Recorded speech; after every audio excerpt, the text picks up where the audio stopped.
Erratic weather in Gosford for the Central Coast Mariners against the Brisbane Roar. The sun has broken out after heavy rain during the warm-up. That's why the fans are in raptures and having so much fun before this Ninja A-League clash between the Central Coast Mariners and the Brisbane Roar. Down to the serious business of what it means in the season, though. There is a game live at the moment. Newcastle Jets are 2-0 down against Western United with 10 minutes to go.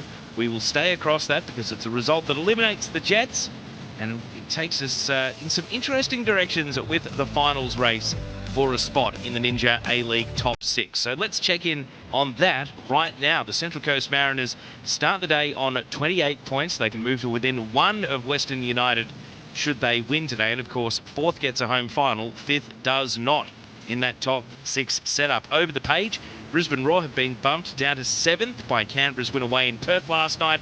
And depending on how optimistic you are, Wellington, Sydney and Perth all still alive, but they would really need a big favour in the form of a Central Coast win today. And the Mariners fans are hoping that the home team can deliver them back to consecutive final series since their readmission to the top tier of women's football in this country, having played in the old W League. Amazingly, they lost all 4 times in 2008 and 2009 to the Brisbane Roar, but it's been far more balanced since readmission, with 1 win, 1 draw and 1 loss across 3 head-to-head meetings. Today's game, the second in a doubleheader. The Mariners men have already delivered a arm's-length win against the Perth Glory. So the home fans will be hoping that the women's team now can deliver as well. Here come the officials leading the players out of the tunnel. The Mariners in their home yellow and blue, and the Brisbane Roar in blue tops today with the orange shorts as the away side. So it will be a soggy surface at Industry Group Stadium, even though the sun has broken out just in time for kick-off in this clash.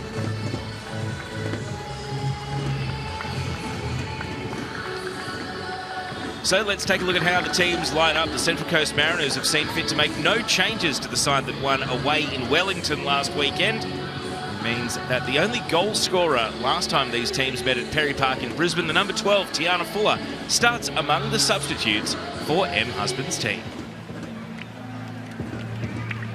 Annalise Rasmussen is the Mariners' top scorer so far this season, one of the goal scorers away in Wellington last week. 5 goals in 20 appearances, and as you can see there, 8 career for the young striker, still only 19 years of age. Let's go to the Brisbane Roar. They played midweek against Melbourne City, so on a shorter break they've made 3 changes. Mariel Ecker, Emily Pringle and Alicia Woods into the starting 11, moving Zara Kruger and Isabella Hoyos to the bench, while Tamar Levin is preferred in the matchday squad to Ruby Cuthbert, and Grace Kuilamu drops out with a shoulder injury. Mariel Ecker has the most recent goal for the Brisbane Roar. It was a couple of weeks ago away in Adelaide, and 5 of her last 6 have come in away games. So as far as travelling players go, Mariel Ecker, the Brazilian born and raised, now Australian dual national, is one of the better ones in the Ninja A-League. M. Husband hoping to reverse the situation that happened up in Brisbane when these teams met on the 15th of December. The Mariners worked hard to find an equaliser and were ultimately beaten by a late Tamiki Yallop goal at Perrick Park. And Alex Smith, well, his team just needs a steadying win from somewhere. A 4-0 defeat at the hands of Melbourne City midweek. Today's official is Isabella Mawson. She's the central referee, with assistants Maggie Price and Alexis Johnson running the lines, and Charlotte Flynn is the 4th official. So a huddle for the Mariners. They know that if Brisbane win today, they could get dragged into effectively a 3-team race for 5th, 6th and 7th, but depending on how optimistic you are, potentially a 6-team race with Wellington, Sydney and Perth Glory all mathematically alive. But certainly those 3 teams occupying 8th to 10th would really prefer a Mariners win today, just to extend the dream for one more weekend. We are keeping one eye on the other game going at number 2 Sports Ground in Newcastle, where Western United lead 2-0 against the Newcastle Jets, a result that mathematically eliminates the Jets. It's Brisbane, the away team, and their Bulgarian striker, Evi Popadinova, who will kick this match off at Industry Group Stadium, the Ninja 8 League, pitting Central Coast Mariners against the Brisbane Roar. And as we get underway in Gosford, former Matilda Alicia Ferguson joins me in East at this time of the season. They're all vital games, but this one has been earmarked in the calendar for a couple of weeks. Yeah, this is a huge game, Teo. We're going to have to stay with play because Lainey Fryer has stolen a march and perhaps should have scored in the opening minute, and then the follow-up once, twice, and does score. Fryer makes it 1-0 in 25 seconds. And the Mariners' heads still in the change rooms as the Brisbane Roar open the scoring. Maybe Ecker should have scored on the follow-up, but it mattered not because Fryer got a second bite and finds the back of the net. Well, just weren't even switched on, were they, Central Coast Mariners? Brooke Nunn playing the ball back here. That's a poor pass. Lots of pressure from Brisbane Roar. I mean, Lainey Fryer really should have finished this the first time. Great to get second, third bite at the cherry. Central Coast Mariners will be disappointed with such a poor start to this first half. Sarah Langman stuck on her goal line, didn't come out for the one-on-one. You see that she was almost all the way back, Ish, and well, the Mariners, they need to reset here because they could very legitimately get dragged into a battle that could see them miss the top six if they lose today. Well, what I was about to say before they scored, Teo, as this is a must-win game for both these teams. Brisbane are all coming off the back of that 4-0 loss to Melbourne City midweek as well. But it all makes for a really interesting game. I mean, but such a poor start. It really shows the intent of the Roar. Can they do it again? Fryer's 9th of the season. You saw the Golden Boot leaderboard there. Pringle with a heavy touch that sees the ball out.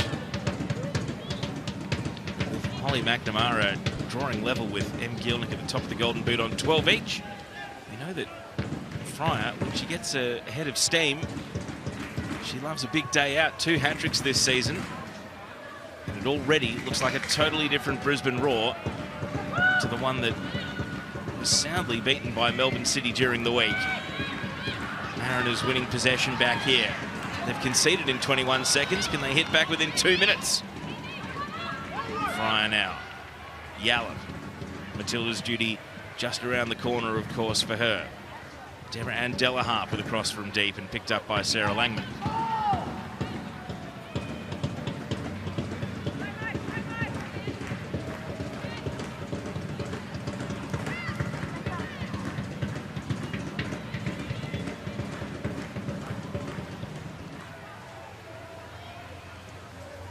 Taylor Ray. Coming deep to take possession, Peter Trimmis. Not for long. Holly McQueen. Challenge from Brooke Nunn. And now it's Nunn on the ball for the Central Coast. Referee taking evasive action. Fryer mixing to win the ball off Gomez. And now Ecker. Chelsea Blissett. Alicia Woods. Only played 10 minutes off the bench midweek against Melbourne City, so perhaps being kept fresh for this game today as a free kick goes the way of Lainey Fryer, and she's been the action player so far. You can see Brisbane are all setting up with more of a 3 at the back there, so really setting out their intent early in this game, committing far more players forward than they have previously, trying to put that pressure on the Mariners early on, and a wonderful start with an early goal from Fryer. Well, Popadinova has stayed down here, and Momo Hayashi deciding to put the ball out. Popadinova, the Bulgarian attacker who scored in round 1 but hasn't found the back of the net since. Here's the collision. Yeah, just little studs on top of the foot there. Always quite painful. Popadinova's been busy this season, out for a few games with injury. Seems to be in a fair bit of discomfort there. Studs right on the top of the foot. There's not much padding there. Always the risk that maybe, it's just painful. Well, the trainer didn't come out. Popadinova is left to retie the laces. Sarah Rowe, who was somewhat culpable with the back pass in the lead up to that opening goal for Brisbane. Taking the throw in here.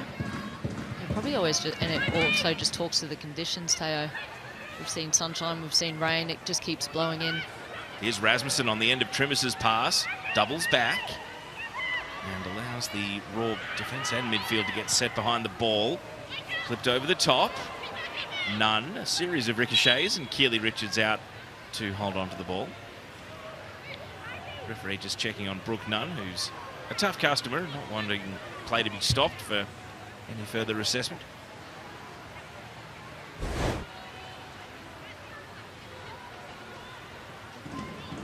Yeah, just a little ball in the face there, not too much in that from Brooke Nunn. Overly cautious from the referee. It's interesting to see Momo Hayashi. I think that just tells you the injury struggles that Brisbane Roar have had this season, her having to be repurposed into a centre back for this game, centre of back three. Aaron clearance was intercepted by Ecker, but Brisbane go backwards. Holly McQueen. Taylor Ray. Now Nunn. Jessica Nash.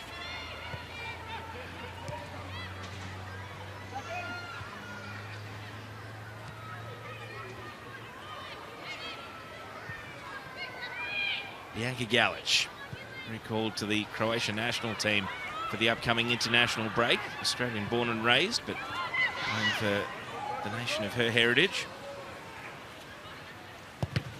Rowe with an attempted cross from deep, and Pringle blocks it away. Interesting to see Tamika Yallop in a bit more of a deep-lying role in this game, and she'll need to really be disciplined in that role, particularly with Brisbane Roar playing that three at the back. Her and Alicia Woods just sitting in front of that back three.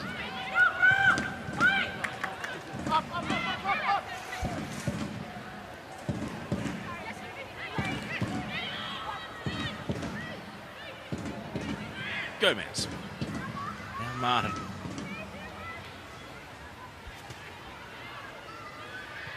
Trimus. Nominally a right footer, so interesting to see her lining up on the left wing today.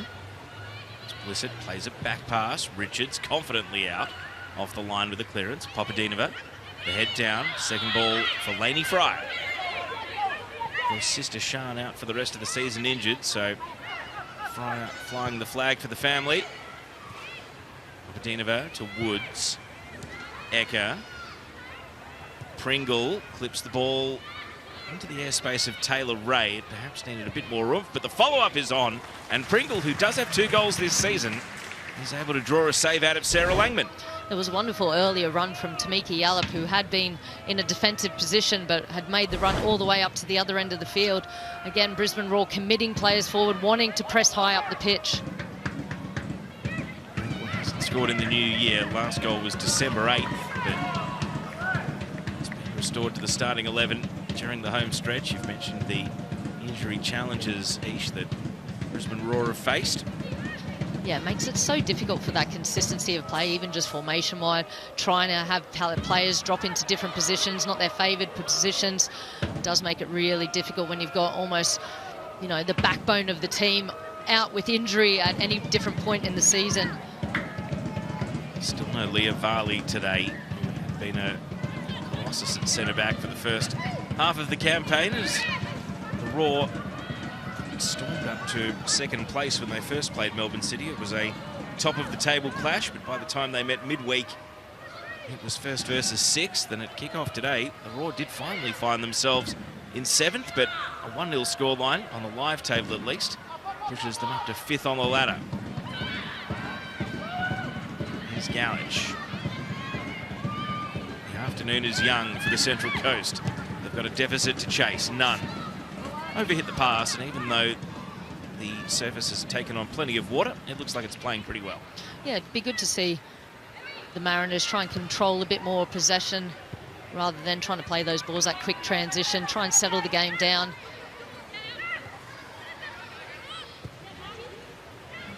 Chelsea Blissett at left back.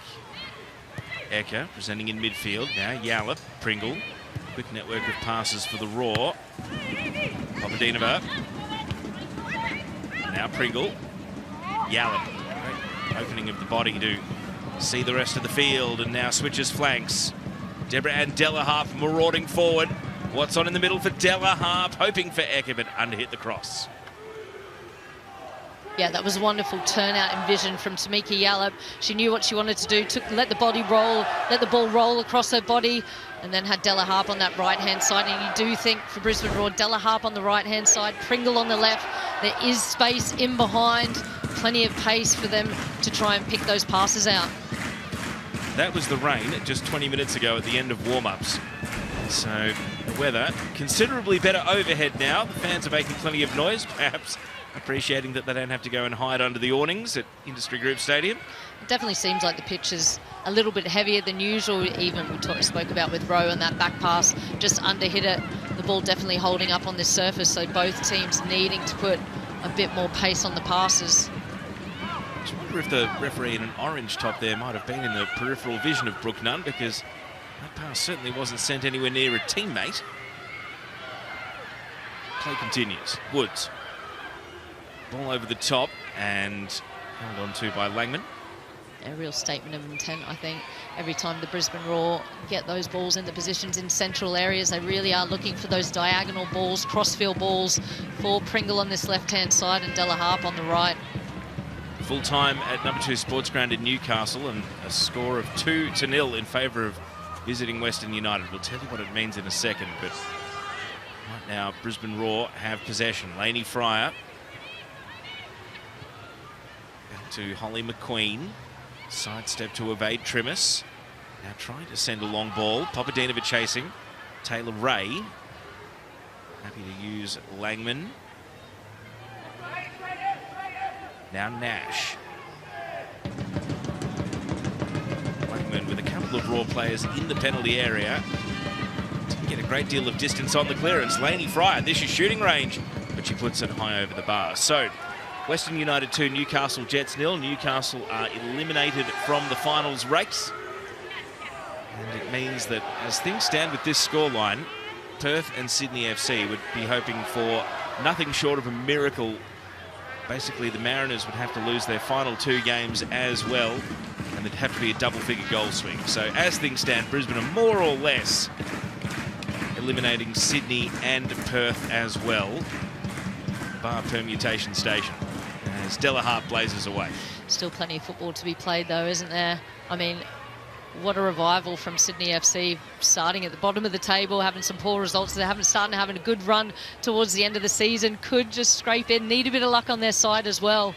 But we know the quality in that squad, and we know the success of the Sydney FC team. It's unlikely to see them so far down the table. Well, Brisbane will be acutely aware that losing away at Leichhardt Oval a couple of weeks ago is really what breathed life back into any potential miracle. But they've had this safety net for a long time. They've had points in the bank to work with.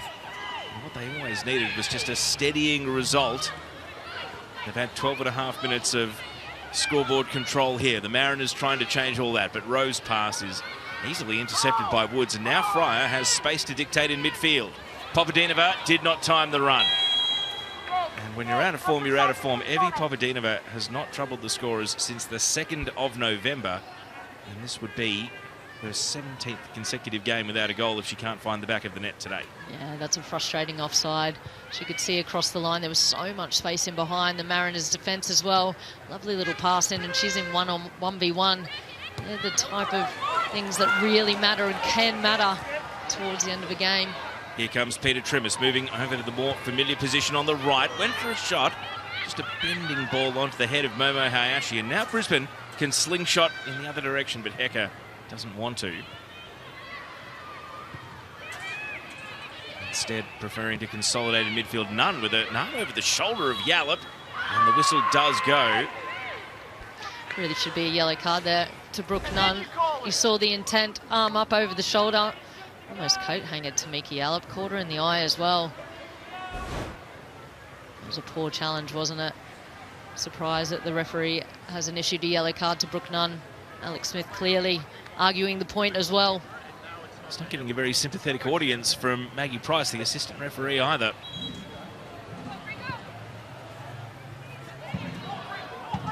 Diagonal ball, Rowe against Pringle, and Pringle keeps the ball in, but to Rowe's advantage. Trimis trying to use her speed, but can't get there before the line wins out.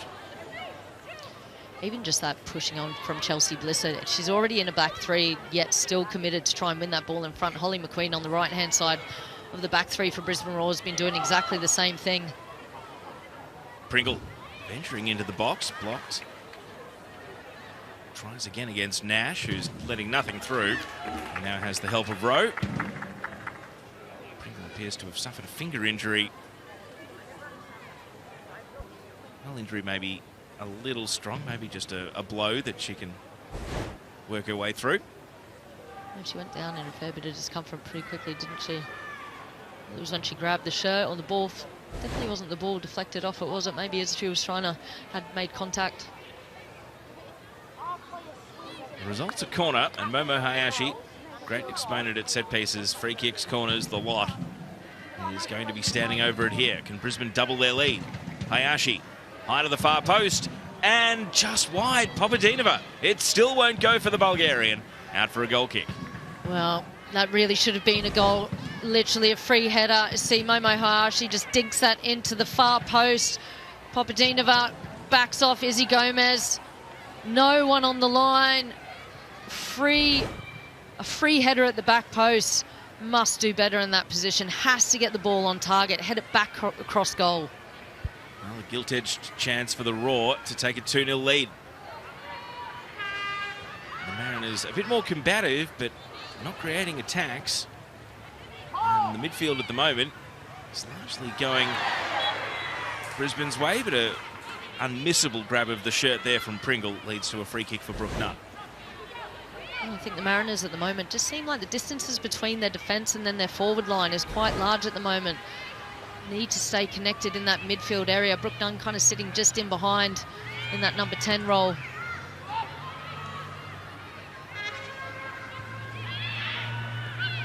Nutt.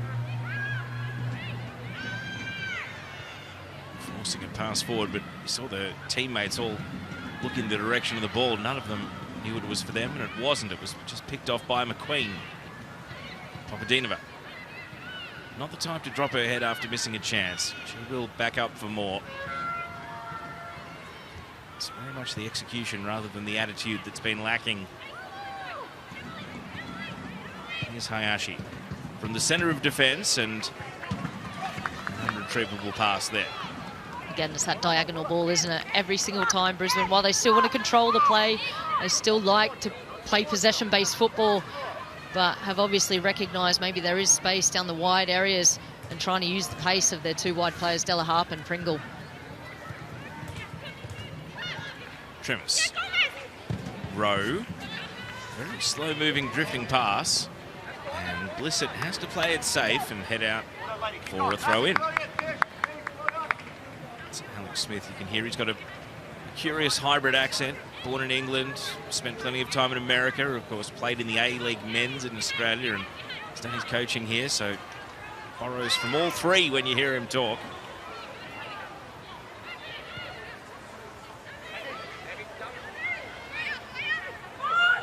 Yalla.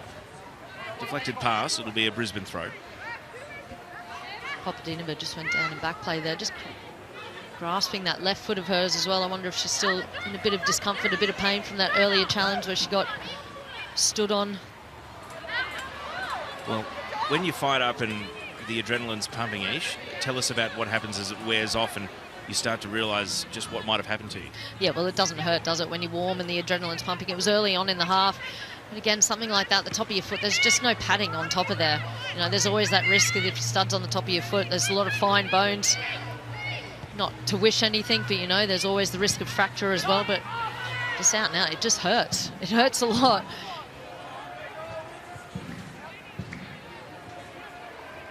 Taylor Ray standing in defence to start this game. The Mariners, let's not forget, hit with their own raft of injuries. They haven't had their captain, Taryn King, all season after an ACL injury that's now kept her out for the best part of 13 months. They lost Ash Irwin before the halfway mark of the campaign to an ACL as well. As we see a ball over the top here that should be keeper's ball, and Langman does get there before the paint of the penalty box. It's probably worth remembering that even though Sarah Rowe has been ever present since she signed. Today is her 14th appearance of the campaign. She did sign as an injury replacement player, so unlike Brisbane, who've had players come and go and up and down all season with injuries, the Mariners have been unfortunate enough to suffer theirs once, and they're long-term when they do.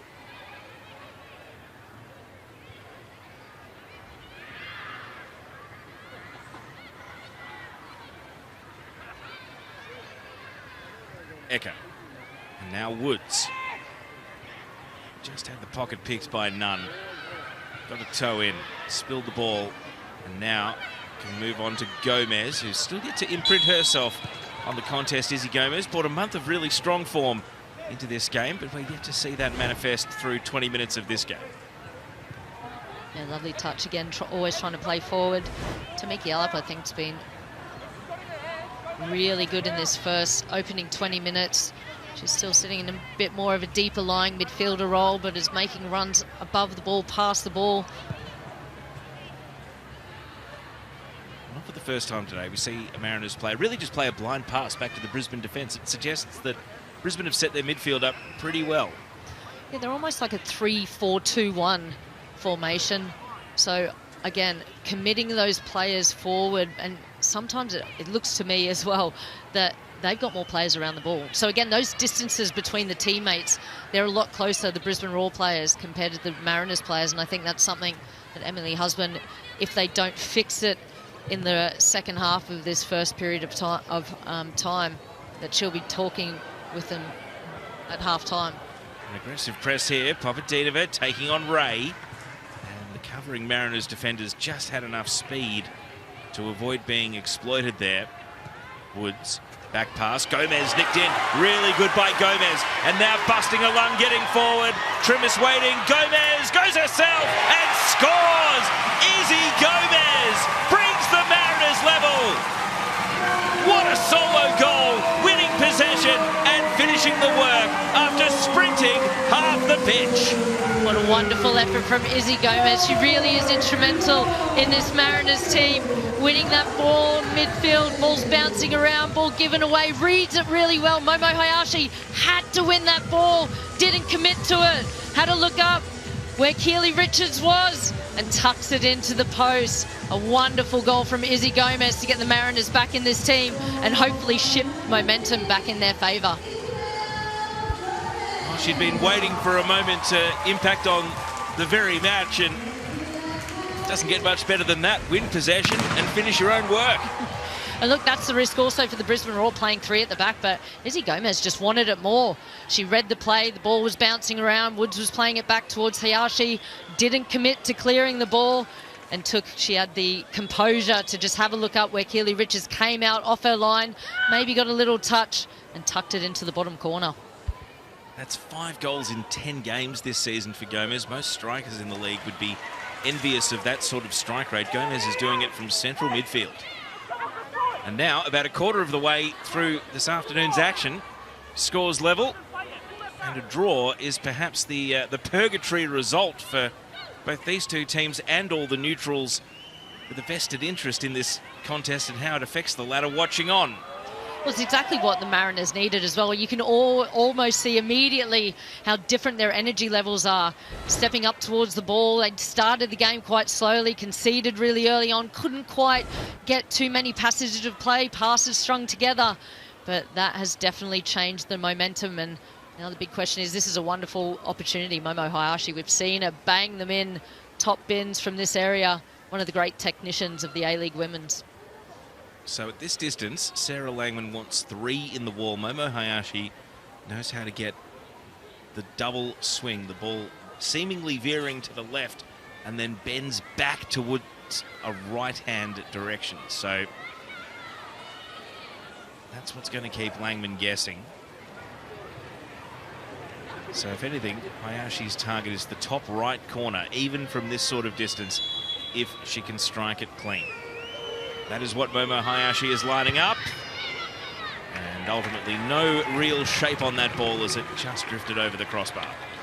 Well, we knew where she was going. She had a similar free kick against Melbourne City in midweek and did the same thing. The technique that she's trying to do, as you say, Teo, with that almost like reverse swing, is hit down on the ball. So as she actually strikes the ball, it goes up, it comes down, it goes left, it goes right. But a couple of times just hasn't followed through, needs to keep her head over the ball a little bit more as that ball rises over the crossbar. Something that you at least would have practiced in training or had fun with, Ish, or does it take a certain skill set to be able to pull it off even in training? Definitely something that I didn't need to practice, Teo, as a number 6. That definitely wasn't my area of expertise, but we have seen, again, technically, I say Momo Hayashi, one of the best technicians in the league, has come on from obscurity. Alex Smith got her from the NPL up at the Gold Coast, and she's just, and her adaptability and versatility, even playing at the back as well. But we've seen her, it's that almost the short stride pattern as well, where you can really get a lot of leverage behind the ball. The last couple just needs to, I think, keep her head over the ball for a fraction longer to keep that ball down. As the Raw consolidate possession, of course, Hayashi, who's now in possession here, has committed to next season as well. So regardless of where Raw end up, they will have Momo Hayashi on the books in the Ninja A-League next season. Here's Deborah Ann Delaharp. Papadinova, very tough pass to control. And seemingly since the goal, the Mariners haven't exactly flipped the game on its head. Brisbane, if anything, have redoubled their efforts. I think what it does you mentally is like, right, we've reset now. We had a bit of a shocker at the start of the game. We started slowly, right, but we've got an opportunity to now reset, start controlling possession. Rowe has found Pringle. Sarah Rowe, well known for being a triple sport athlete. Gaelic football in Ireland, Australian football in Australia, and of course football both at home and in her adopted country. Winning a header, one skill unique to football compared to the others. Put it out here.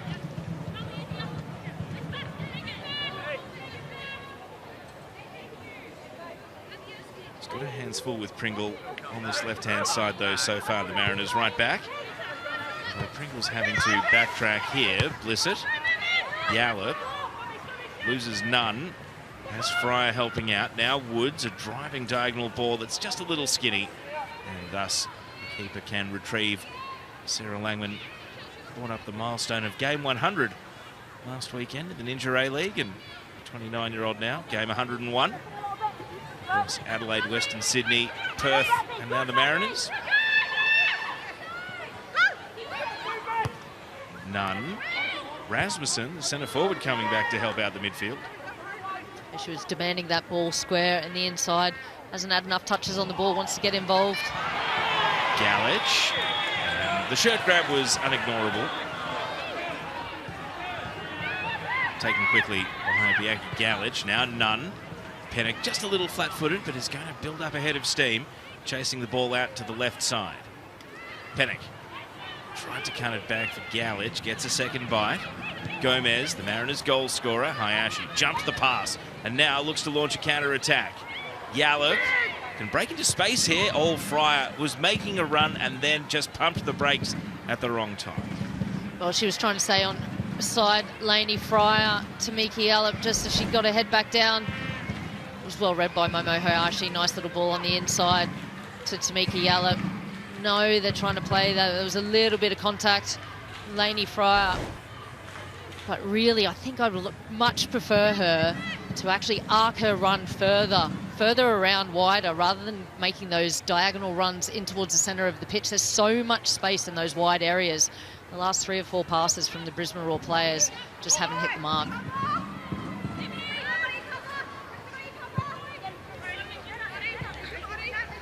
Pringle and Rowe resume their duel. This pass is out for a throw.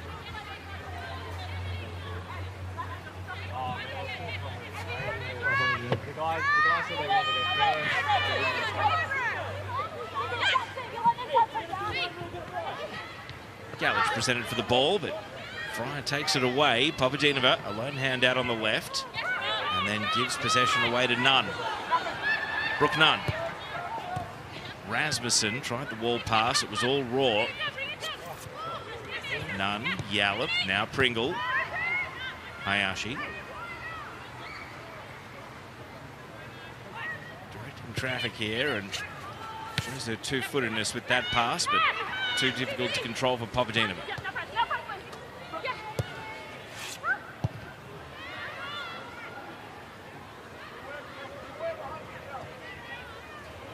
So, as we approach the half-hour mark, Central Coast fell behind after 21 seconds to Lainey Fryer, but have equalised through Izzy Gomez. Two of the team's respective standouts this season, as Fryer, a speculative attempt, which did drop to the right height, but ultimately went wide. She's had a couple of those. I almost thought she was maybe trying to do a reverse pass into Papadinova, kind of having a little look around, almost like indecisive there. Was it a chip? Was it a shot? Not too sure. I think maybe just take one or two touches more before you make that decision. What a lot of people forget about Lainey Fryer is amazing it is to see her ascension to winning a Matilda's cap. She was injured all through pre-season for the Raws, so has found this form off the back of no pre-season, simply coming back from injury to join the Ninja A-League ranks. Bodes well for next campaign when she also will be returning to the Brisbane Roar. Yallop sliding in, cleared from the centre of defence by Nash. Eka, a real battle for possession and clean possession here. Martin catches a deflection. Pennock, none against Woods. Gomez protecting the ball and driving forward is Gomez. Sees Trimis over on the right, and Trimis gets the better of Blissett. Rasmussen's ahead of the ball. Trimis is going to go her own way and puts it over the bar, and an unmarked Rasmussen can only watch on. That is a huge let-off from the Brisbane Roar. Peter Trimis did really well. Another wonderful run, really powerful run from Izzy Gomez. Chelsea Blissett, again, if you're going to come in and commit to that ball, you need to win it. Trimis Momo Hayashi was just trying to delay her, trying to push her further out towards the sideline. Peter Trimis cut back in. Thought all she needed to do, just again leaning back rather than trying to curl that ball and pass it into the far corner. But another great run from Izzy Gomez. She's just so strong and powerful, always stepping forward, wanting to win that ball and transitioning from defence to attack so quickly. Solid header by Galich. Is it the Mariners' turn to string some attacks together? Gomez with a bouncing attempt. Might go down as a shot on target, as it did require the goalkeeper to stop its progress. Yallop, Hayashi. Lainey Fryer in the defensive half now. Blissett.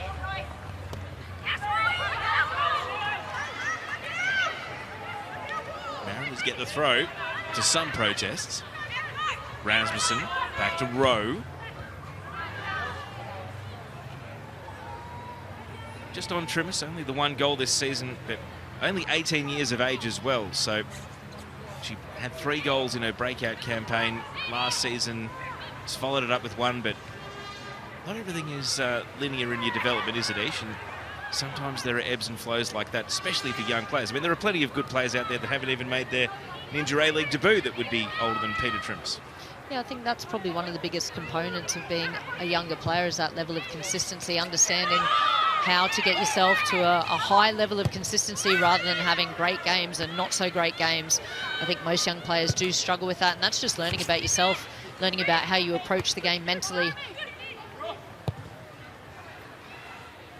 Crossfield pass here. Della Harp chasing it over the shoulder and will run it down. Della Harp against Annabelle Martin. Woods.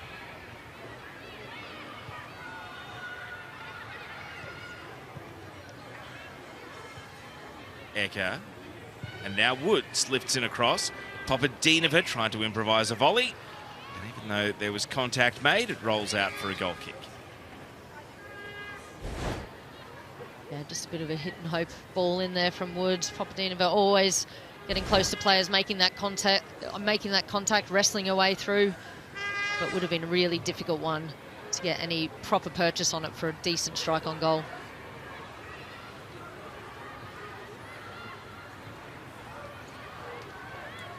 Well, the Raw will have possession back in their attacking half.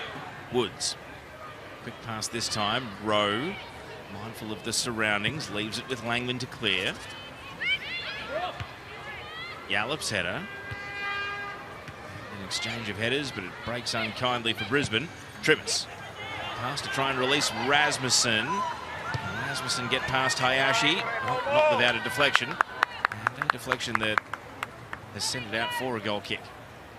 Hayashi's done really well in one-on-one defending. A couple of occasions, that one with Peter Trimmer. She was actually, the angle where she was defending was cutting off Rasmussen on the inside in the centre of the goal. Here again, just trying to stay goal side, not commit. Saw a little opportunity there when Rasmussen was trying to cut back in on her left foot. 10 minutes of regulation to go in the first half at Industry Group Stadium. It's been a very entertaining game. It's matched the stakes on the ladder. Of course, the Mariners were narrowly defeated in the finals. Semi-final exit to the eventual champions Sydney FC last season, but it's a totally different looking squad to the one that got to that penultimate stage last campaign. Gallops through ball, and again, even though Langman started very deep on the line, it was still a very easy pass to come out and collect. Yeah, there's definitely space in behind the Mariners' defensive line. Just need to work on the weight of the passes from the Raw. Also the runs of the attacking players, just not quite on the same page at the moment. There is opportunities there, just hasn't clicked yet.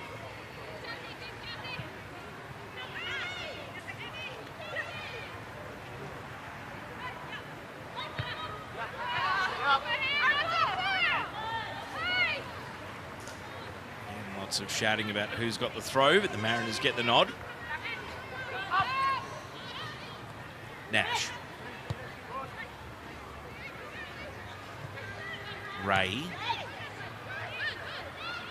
Gomez turns and faces the attacking half. Doesn't like what's on offer. Rowe trying to find a gap. None.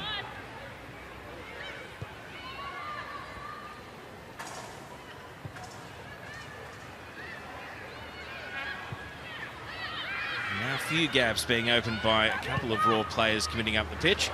And out to the right. How much will this slide on? Not enough to evade Tremis, who runs it down. And now can wheel around towards the penalty box. Peter Tremis goes to work against Blissett and slips at the key moment. And the Raw will clear their defence. Papadinova, centre forward, coming very deep. Galich nicks possession away. Tremis will get another bite during this same phase of play. Rowe has come up from right back. We've not seen that too often today. Now Galich in a real tussle, and Blissett's done brilliantly to find the safety of the line without conceding a corner. I love Rasmussen. She's coming back to get the ball when she hasn't been involved in play. If she's not getting enough touches further forward, she wants to stay connected to the team. Great ball out to Peter Trimmis. The ball did hold up, so clearly the surface is heavy, and then just a little slip.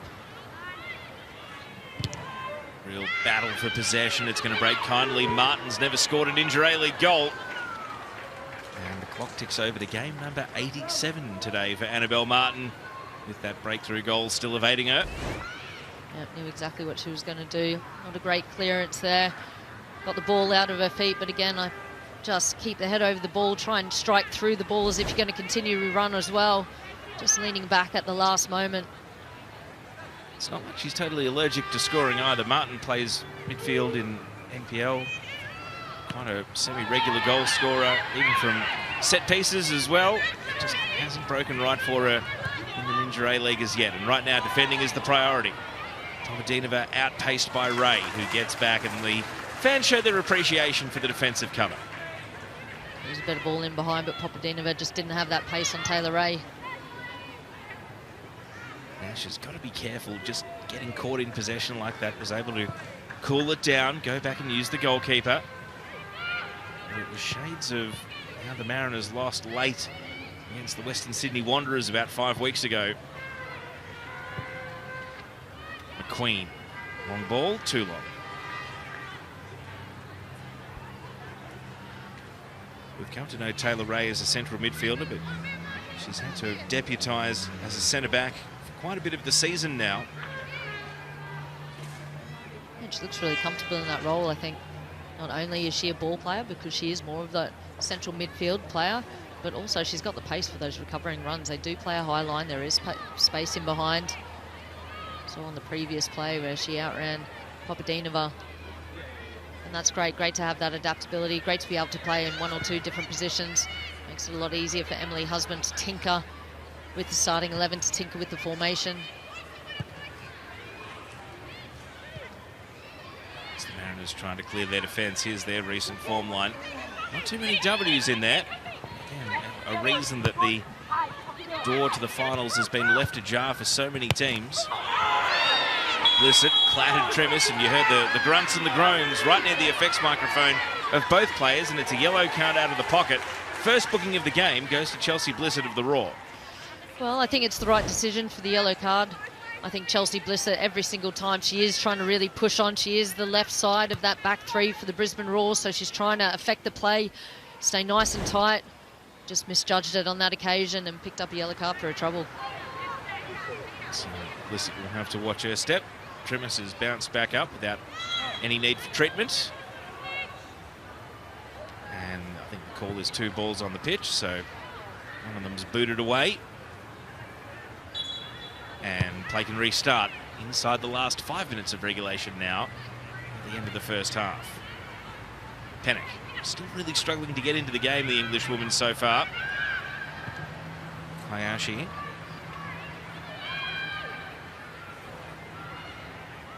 Nash. Again, 2 opponents closing in. Nash intercepts, and Ray scoops past Rasmussen. Good strength, and the homegrown Mariners local is able to work the team out of trouble. Rowe. Now can they go on the attack the home side? Tremis, decision time with the next pass. Lifts it into the box. Pennock is there, and it should have been Mariners in front. And Jade Pennock, who's been starved of opportunities, has not had a better one. Well, she'll be kicking herself for missing that, but that play again started with Rasmussen coming all the way back. Taylor Ray, I thought it was maybe a bit of a questionable ball pass into midfield. Came all the way out to this right-hand side. Peter Tremis. Well, McQueen just a little touch. Again, Jade Pennock just can't get her footing right. Whether maybe she could have gone with her left foot, maybe played it back towards goal. That's a huge opportunity missed for the Mariners. Can Brisbane make Central Coast pay at the other end? They cannot. Jessica Nash standing tall, locking that pass away. Tremis has really grown into the game, Peter Tremis. Well, for both teams, there's plenty of space in these wide areas. Annabelle Martin on the left-hand side of the Mariners' defensive line likes to push forward. Brisbane Roar playing a black three with McQueen, Hayashi and Blissett. There is space in those wide areas to exploit. Neither team has really exploited them up until now. Tremis nicked on, none. Trying to lose the attention of Woods, who's sticking to task. None. Directing traffic. Tremis with a promising run. And the cutback is turned out for a corner. It was a lovely run by Peter Tremis in that half space, that diagonal inward run. Good vision from Brooke Nunn to be able to play her in there. I love Brooke Nunn. Wanted to face forward. Did the little point in. Pete Tremis knew where she was going.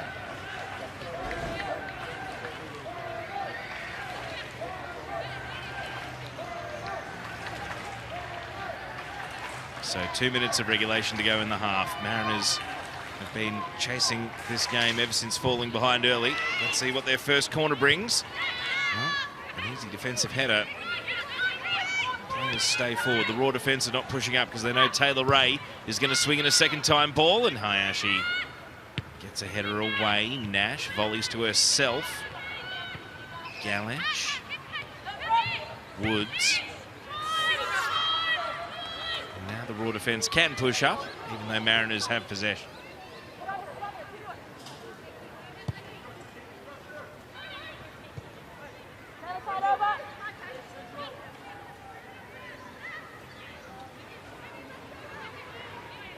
And the ball comes to a standstill at the feet of Sarah Langman. So pondering all the options here. Gomez found a pocket of space. Doesn't want to drive it even further forward though. Martin. Taylor Ray. Gallich got into a tangle and was trying to untangle here, but Popadinov has won the ball away. and just pushed a little bit too far out in front of Yallop, and the Mariners almost a bit complacent there as they coughed up the ball. There's been a couple of times the Mariners, when they are playing out from the back, just losing possession in those central areas. Brisbane Roar not able to capitalise on it.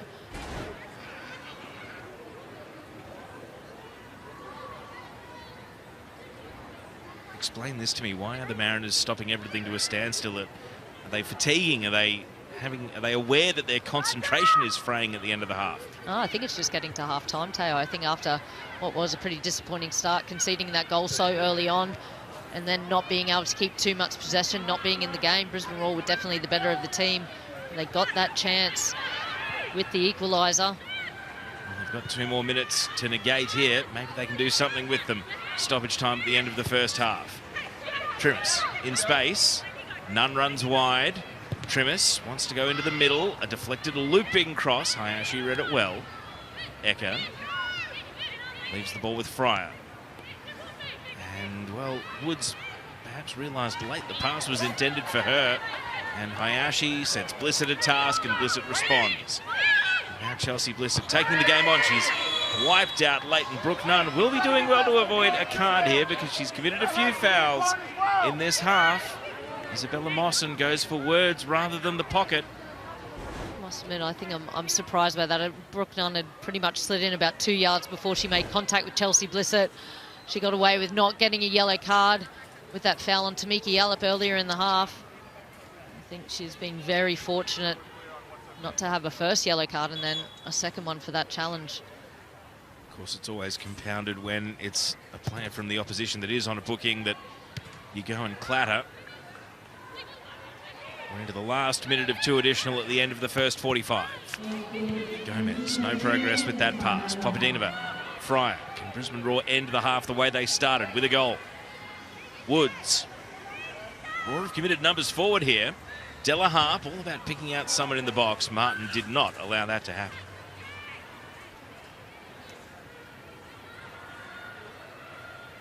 McQueen. Time the Roar's enemy here. They've got to execute. And Panic made a play on the ball. It sits up for Martin. Now coughed up. Woods and a late corner. If they have time to take it here, I think the referee is going to let them. Or is she? No. The whistle goes, and so Brisbane Roar do not get to take a corner at the end of the half. A few confused looks at the referee, but the 2 minutes of stoppage was up. Lainey Fryer, apologies to the lip readers out there, clearly not happy that her early goal has not resulted in a half-time lead. Izzy Gomez scored the equaliser, one of the goals of the season it was, and it means that at Industry Group Stadium, everything is up for grabs. Central Coast Mariners 1, Brisbane Roar 1. Alicia Ferguson, a really entertaining first half, and right from kickoff, we were having fun in this one. We were having fun. The Mariners weren't having so much fun giving away possession from their kickoff. Really poor back pass, not enough pace on the ball. Little deflection from Lainey Fryer. She's got the pace. Thought she should have put this away, tucked it away first time. Got a bit lucky. Sarah Langman, Mariel Ecker as well following up. And finally, at the 3rd attempt, Lainey Fryer got her goal. So a 9th of the campaign for Lainey Fryer, and it was the ideal beginning for the Brisbane Roar.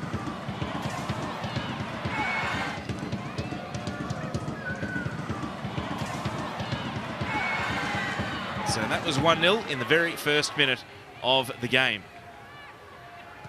However, Izzy Gomez, 22 minutes in, nicked in ahead of Momo Hayashi, and even with Trimis there, decided to finish her own work. That was a quality run from Izzy Gomez. I love so much her positivity.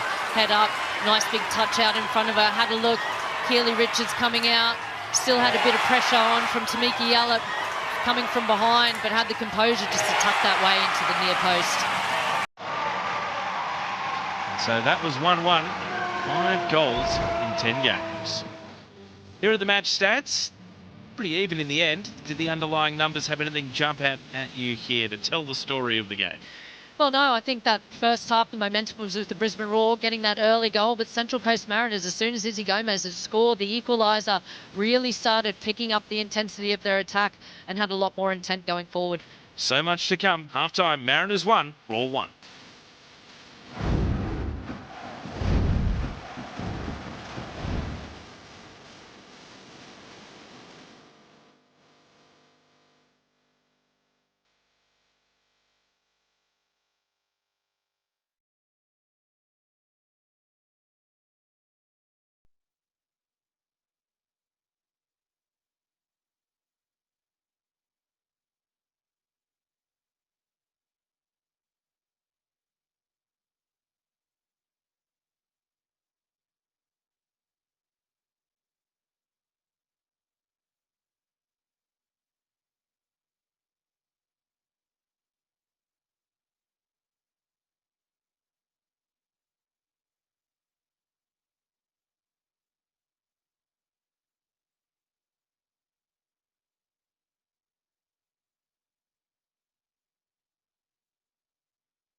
That's a look at the evening skyline at Industry Group Stadium in Gosford. Halftime score 1-1 between Central Coast Mariners and the Brisbane Roar, and its umbrellas back out.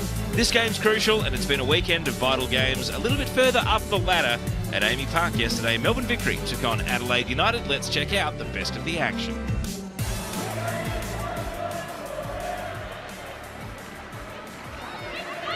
Chidiac running through. Alex Chidiac goes from distance. The ooh from the crowd. She wasn't far off it. Beautiful ball, opportunity beckons. Well, both Wirtz and Morrison went to ground, but quickly waved away by Isabella Cooper. Furphy. Toland, eyes only on the ball. Furphy looking to cross it in. Awkward positioning, goes through the feet. And to the delight of the Adelaide crowd, just goes slightly wide of goal. Delightful delivery in, forces Newborn into the save. And strong work there from Adelaide United. Here comes Chidiac. Laurie could feel the presence. Toland, the shot from Flannery, directed at Melag. Here come Victory down the other end.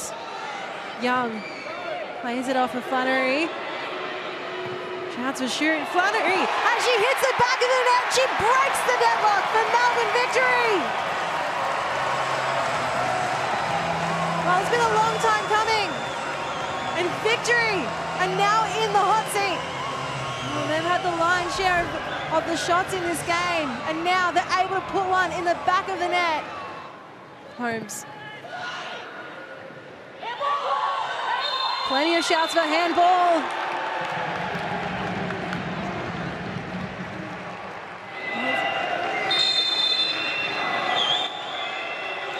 Dylan Holmes, then she slots it home. Adelaide are right back in it. Hodgson. Scramble in the box, and it just misses. Kirkby looking to get her first goal. Pickett. Maybe 4 minutes for either side to try and break through. Opportunity, Flannery makes it too! Something out of nothing, Melbourne Victory have gone back ahead. Well, it's delivery from Gilnick. And it means so What much. a finish to the action at Amy Park yesterday. Melbourne Victory got the win, and of course, players tend to be superstitious when it comes to pre-game routines. And so we asked some of the Victory players what their go-to meal is on game day in the latest episode of Ninja Express.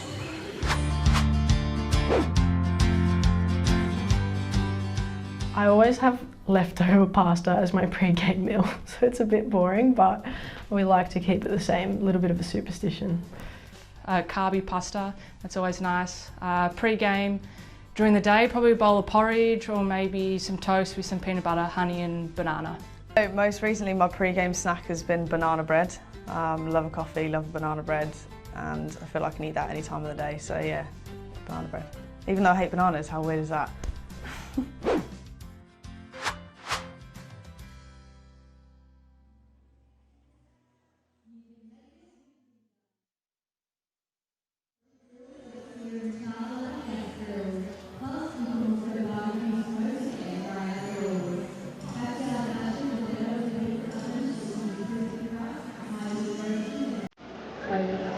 No matter how you're spending your time outdoors, bring the indoors, outdoors, and together.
Ladies and gentlemen, welcome back to the field, your Central Coast Mariners.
Only one team back out on the pitch for the start of the second half. Kickoff not far away. Changes on the way for Mariners, but if you've enjoyed the live action, you'll love the content offerings during the week.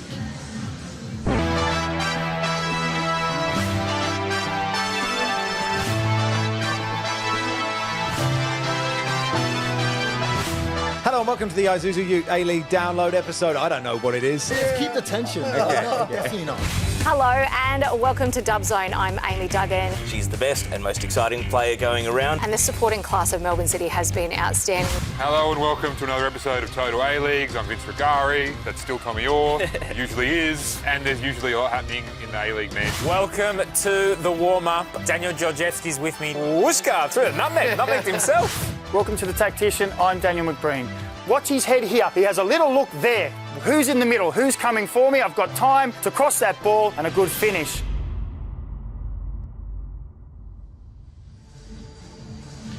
Well, if you haven't seen the warm-up yet, you are missing out. Make sure you check that out along with the other offerings.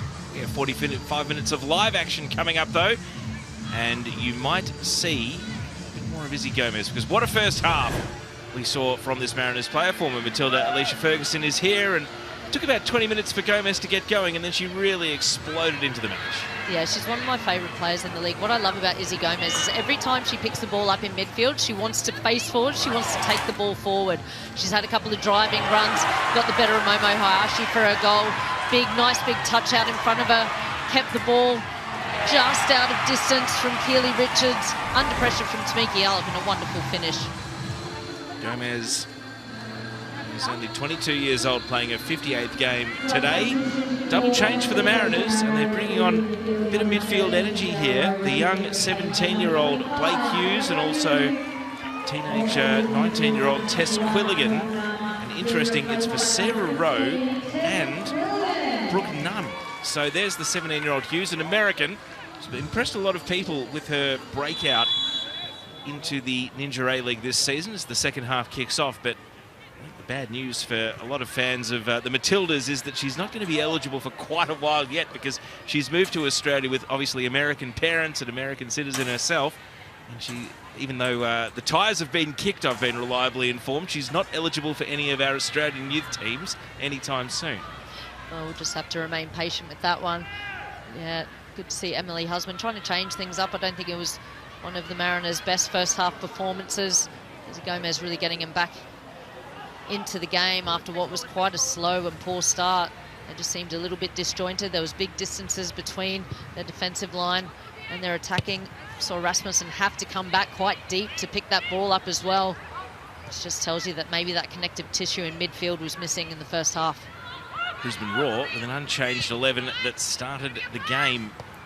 And we're seeing here McQueen dash into the attacking half, but play a pass a little too wide for any attackers to run onto. What do you make of Quilligan over Nunn? Because Tess Quilligan, I see, is very much a tempo setter, whereas Brooke Nunn is very lively and one who's always trying to create and instigate, whereas Quilligan is a far more measured presence in a central midfield role. I think Brooke Nunn really wasn't injecting herself into the game. She was almost playing in that, a number 10 role, but the times that we did see her get the ball, she did play a nice little ball down the right-hand side to Peter Trimmis, but apart from that, maybe a couple of rash challenges as well. Maybe it was Emily Husband, could be protecting her too, but I don't think she was as effective as we have seen her in previous games, so just an opportunity to change it up for the second half.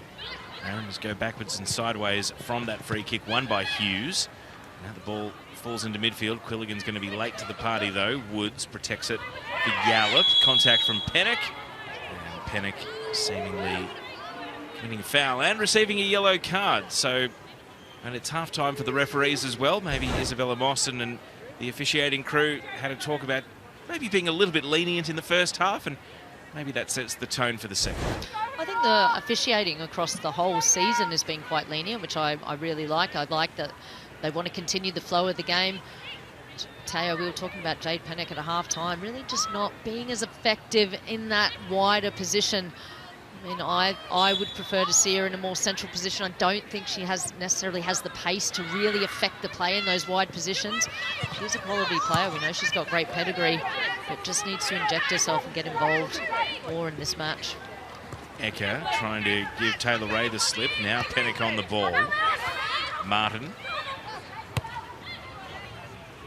Nash. Surveying the options, you can see Brisbane have advanced their attacking line up here just to make the decisions that little bit more hairy. And Quilligan was composed under pressure of the press. Rasmussen, now they're moving a bit smoother. Right on cue, in comes Lainey Fryer, wins the ball away from Galich. Della Harp, a collision here. And Annabelle Martin commits the foul.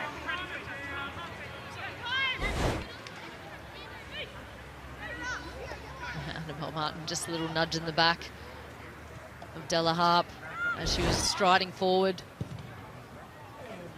Diagonal ball.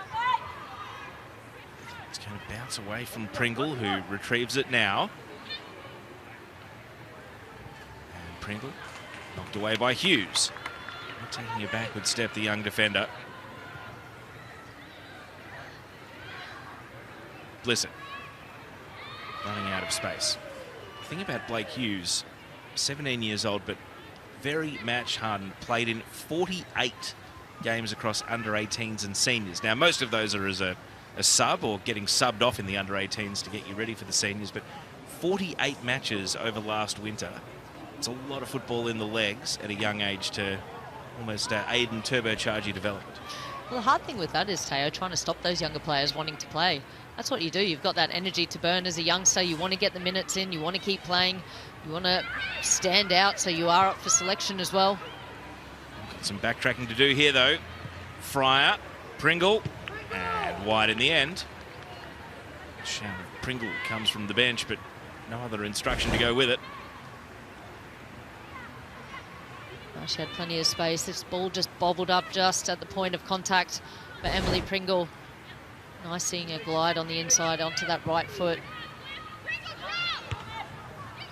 Hayashi's header, and now a chance for the Raw. Fryer from distance. And Langman reaching out, making the save. A shot on target. Well, Lainey Fryer, she does like to have a shot. I think that's her third one from outside the 18-yard box. A couple in the first half went over the bar, just almost scuffed the ground with that one. Not troubling Langman at all. 5 minutes into the second half, Brisbane on top. You just wonder, are the Mariners' slow starts coming back to bite them again here? Fryer, can the Raw capitalise? Nash providing some resistance. Yallop over the right channel. Della Harp, and the cross has to be dealt with. It's really awkward, that bounce there for the Mariners. Ecker bends back out of the box. McQueen has got forward to support the attack, but the pass is intercepted by Quilligan. See final third entries there. Brisbane way out in front in that stat. So territorially, they are winning that battle. Switch of flanks here. Peter Trimmis up against Chelsea Blissett, who is on a yellow card from the first half. And with that statistic on the final third entries, say, but it is just what is the quality of that final product, and I think that's one area that Brisbane will be disappointed in on reflection in this game. Some of those crosses not beating the first defender. Here's Gomez. Can't find a teammate with the pass. McQueen, Woods.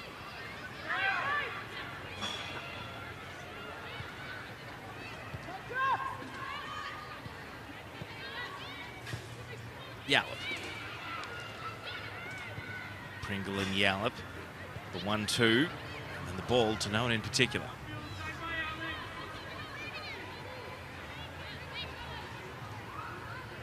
It's really frustrating as a player. You've done all the nice build-up play, coming out from your defensive third into the midfield third, and then just a loose pass in behind. But I feel like that's probably the story of Brisbane Roar's game. There is that space in the behind. They have been looking for those diagonal balls to really exploit those wide areas, but just haven't had the quality to hit the mark. Hayashi turns away from one Mariner, but immediately encounters two more. Fryer on the turn. Della Harp's getting forward, but Martin has position. Langman, an awkward bounce on the back pass. Now Woods. Woods, Ecker, steps around, leaves it for Della Harp. Della Harp bending across the face. Scored her first ever A-League women's goal at this venue in the COVID years when she was playing for Perth, so would have happy memories of Gosford. I'm just trying to hit that ball, cross goal. Little deflection out for a corner. Ball was bobbling up, they couldn't really get it. It was a little bit messy, unstructured play on the edge of the Mariners' 18-yard box. Well, the Raw remain firmly on top. They've been the brighter team in the second half. Can they turn it into a goal? Just the second Raw corner of the game. Hayashi to the near post. Nash completely uncontested with the header. Hayashi, second ball. Hangs it up. Gomez this time. Woods at the fall. Blocked immediately by Pennock. And Quilligan takes it away from Fryer. Fryer gets another chance. Pringle.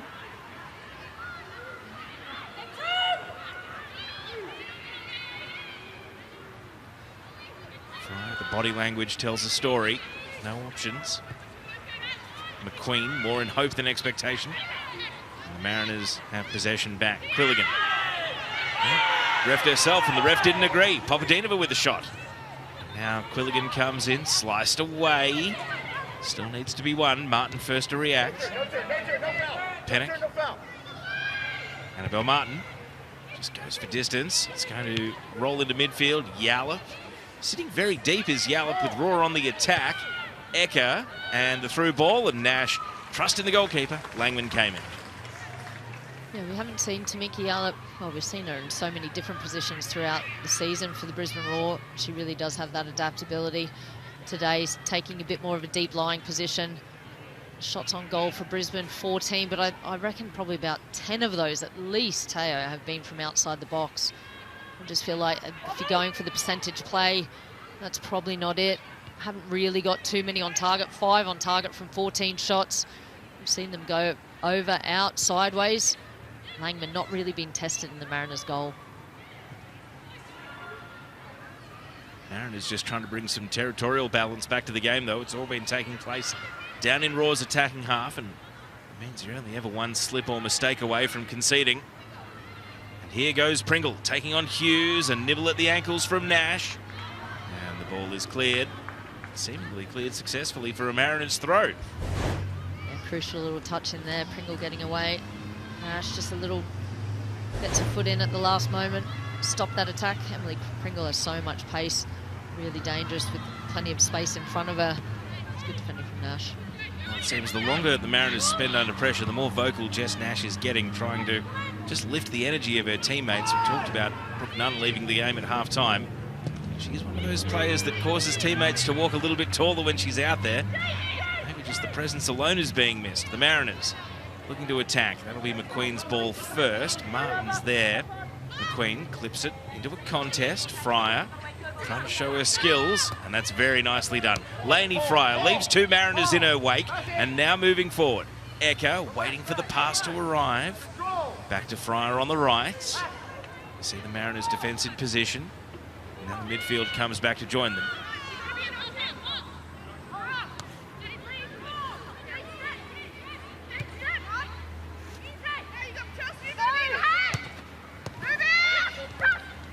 Quilligan loses out to Ecker, but Martin's there. Martin is felled. Quickly back to her feet because Jessica Nash is on the ball. Hughes. Martin back up and running, but Mariners have given possession away. Popadinova against Ray, and not for the first time in this game, Taylor Ray is the safety blanket for the Mariners team. Challenge from Trimis. No foul forthcoming. Tamiki Yallop left protesting. In the meantime, Hughes is away and can't capitalise. Gomez defending from the front. Pennock, and then out for a throw. And you imagine Tamiki Yallop is going to keep the dialogue going here. We're going to play her down for Central Coast. It's all happening.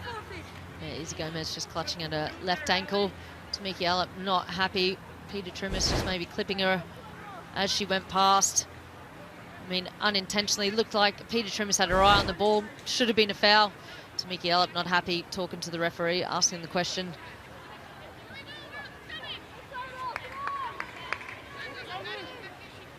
That's how ball-dominant Brisbane have been in the second half, 58% possession. Pretty similar at this point of the first half, though, 12 minutes into the action, and then it really balanced out by half-time. So Brisbane have had the better of open play, but haven't had a goal to show for their efforts. And that's where the frustration really comes in. You've had the possession, you've got those final third entries, but what are you doing when you are getting the ball into that final third? Plenty of shots from outside the box. I think I'd rather see them maybe take an extra touch, maybe delay the play a little bit more. Hardly any of the shots, only 5 of those shots have been on target. None have really troubled Langman in the Mariners' goal. Alex Smith having a word to young striker Tanae Morris, who has yet to open an inter-A-League account.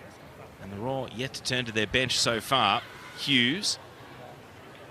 The pass that's easily held on to by Richards. Other Raw substitutes, Tamar Levin, Zara Kruger and Isabella Hoyos. Morris is the senior head at just 21 years of age. So it's a very young Raw bench, and maybe that's why they've been so resistant to make a sub just yet. Well, I think the setup of the starting 11 has been good from the Raw. I think the 3 at the back, the 4 in midfield. I think Tamiki Yallop and Wood sitting in that midfield in front of the back 3 has looked really solid for them. Hayashi having to give Rasmussen the slip. Rasmussen crashing in, can't affect the ball. Hayashi. Delaharp pursuing from wide on the right. Still Deborah and Delaharp, and she's had 2 off-target shots in this second half. It's just that lack of quality. Momo Hayashi, what a quality player she is. Look, head up here, just rides that challenge of Rasmussen as well. Plays that lovely ball in. Plenty of backspin on it so it holds up with Delaharp. This right-hand position, I think that second touch with the left foot wasn't particularly great. Could have taken her more towards goal rather than away from goal. And a shot not even testing Langman in the Mariners' goal. Pennick gives up possession to McQueen, and McQueen getting forward. Ray, a touch on the ball. Delaharp. Deborah and Delaharp, a left-footed cross. Hughes, Nash, Yallop's there. Now Papadinova. Delaharp swings it in again. It's a brave header from Nash. And Tamiki Yallop leaping at her. Follow up from Blissett. You feel like the Rory getting closer and closer. And Blake Hughes doesn't let Pringle past. And the Mariners exhale. Better quality from those crosses into the box from the Raw as well. Tamiki Yallop, as we've said, sitting in front of the back three of Brisbane Raw, but also pushing herself forward into the 18-yard box. Some good defending from Jess Nash for the Mariners. And then Pringle lets all the air out of the balloon by putting it out for a goal kick. It does feel as though on a slippery night that you're only ever one shanked pass or missed clearance away from the ball hitting the back of the net. It's as much about your own brilliance as it is pressuring the opponent into a mistake. No mistakes here from Hughes, though. Great step around against Pringle. Rasmussen almost left the ball behind with no one to play it for the Mariners. Hughes, Pennick is offside. And it just sums up Jade Pennick's night. Offside there. Plenty of time to look across the line. Momo Hayashi had pushed so far deep, followed Rasmussen to try and get a touch on the ball. Didn't want her to be able to turn. Well, we've discussed the Raw bench. What minute do the Mariners turn to their own super sub, Tiana Fuller, the 16-year-old who has come on to great effect with 5 goals, including one away at Perry Park against the Raw back in December. Ponder that for a moment, because Gomez is playing the ball into a very open midfield. Quilligan caught by the back, tracking Fryer. And then the pass from Eka is intercepted by Gomez. Last player the Raw wanted to see on the ball. Lays it out in front of Trimis. Good goalkeeping by Richards. Made it a contest and spilled the ball, and the goalkeeper's going to stay down. And Peter Trimis is foiled. That was quality goalkeeping from Keely Richard. Again, we see it time and time again. Izzy Gomez, how many times do we see her win that ball in midfield, driving forward? I did think personally she could have taken another couple of touches in front of her.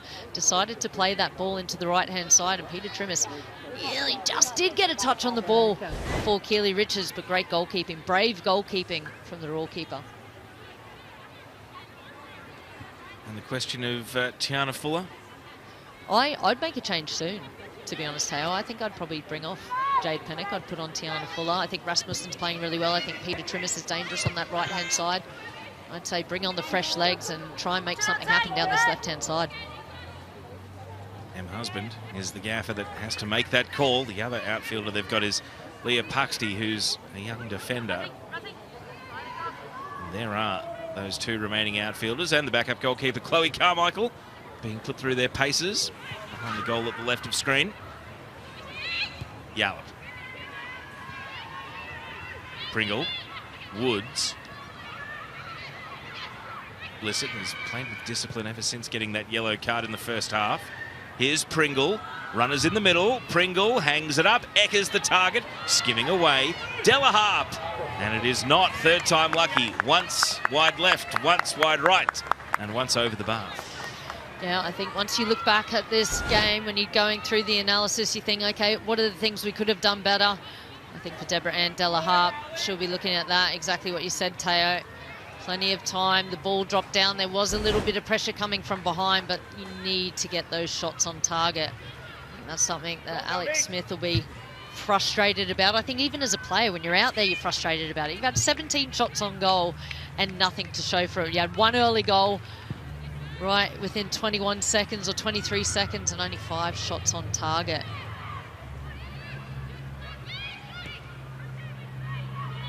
They have possession here again, Brisbane. Knocking on the door but not making a great sound. Hughes guarding that right back corner since coming on at half-time. Gallage, nice and smooth. There's the XG. Reflects that Brisbane Roar's day's work is starting to add up, but Pennock has got Gomez streaming through the middle. Gomez tried to leave it for Tremis. Didn't make forceful contact though. It was a pass on the step over. Hard to execute even in good weather, never mind on a heavy pitch. And the Mariners, that's their best chance of the second half. Lindsay Gomez should have kept going there. I love seeing her drive forward. I'd like to see her be a bit more selfish in those positions. Maybe she lost her footing a little bit off balance, trying to again play that reverse pass into the space. Martin, well, able to out-fake Fryer. Can't find Gomez with the pass. Hayashi, similarly, intercepted. Quilligan just knows where to put herself in midfield. Martin, now Gallage, bit of breathing room. Sends it over to the right. Tremis is off and sprinting. Rasmussen in the middle.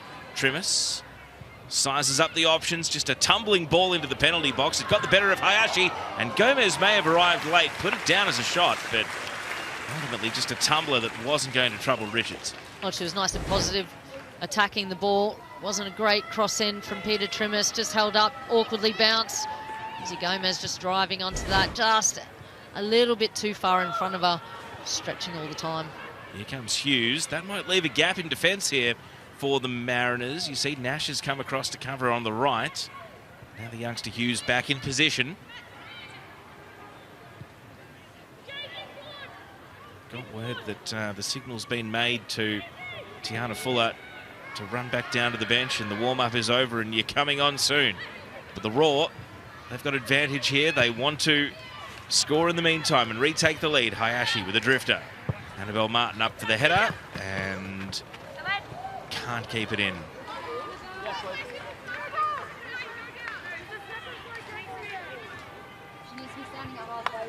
You see the bibs off for Tiana Fuller. This young sensation who's broken into the league, full of goals, only 16 years of age. She'll be making her 17th appearance of the campaign in a moment's time. Pennock. Taylor Ray. Well, a misplaced pass. Yallop, can the Roar capitalise? Woods, can they go at speed? Ecker. Pringle getting forward down the left. And the ball just is rolling so slowly, and now Hughes comes across and continues her duel with Pringle. And the moment is lost for the Roar.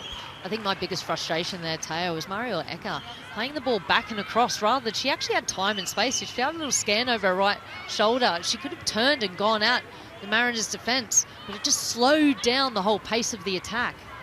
Ecker got her foot trodden on there. She's back up though. Hughes, Quilligan bails out Hughes. That's the value of Quilligan right there. And now Tremis looking further afield. McQueen skimming off heads. Pennock. Well, that might be her final say in this game, Jade Pennock. If indeed her number's coming up. Gomez in on McQueen and committing a foul. Home fans don't like it. And that is going to prompt the Mariners' third change. So a double switch at half-time. And now Jade Pennock is coming off for Tiana Fuller. So they've got a lot younger with their 3 subs today. Rowe, Nunn and Pennock off for Quilligan, Hughes and Fuller. But you called for this. Well, I think it was pretty obvious, Teo. I do also think with the addition of Quilligan into that midfield at half-time, Emily Husband just got a lot more balance within the team. I feel like there wasn't quite the balance that they needed in that first half. It was a little bit disjointed. There wasn't really too much connectiveness through the midfield, and that really has improved in the second half. So the Englishwoman Pennock takes her leave, and on comes Fuller to play on the left side of a front 3. Alongside Rasmussen and Tremis. Here's Martin. Quilligan. Rasmussen, Hayashi right on her case. Rasmussen commits a foul. And he's going to get a telling off. Well, Momo Hayashi has had an excellent game as a centre-back. This reads the play so well, gets a body in between the ball and Rasmussen, drawing the foul. She's playing in the centre of a back three, but she's also stepping forward. She wants to win the ball in front when she has the opportunity. She's driving forward as well. Pringle's in behind here. Pringle, well, went for the shot. And now the follow-up. And that's Woods, who sent that high and out. One for the ball kids rather than Sarah Langman. That's just much of the same, isn't it, from the Raw? You know, getting it, driving it forward into the final third, but just that last pass, the quality of the pass, the quality of decision-making. Emily Pringle trying to play that ball, whether it was a shot, whether it was a cross, straight into the Mariners defender in front of her. Well, the referee's whistle comes to the aid of Izzy Gomez there, because if it wasn't a foul, the Raw were away. We tick into the final 20 minutes. And even though we had an exchange of goals in 21 minutes in the first half, it feels like it could just be, even this early in the night, next goal wins. There's a real air of tension to the game. The Mariners want it to be them. Here's Trimis Rasmussen!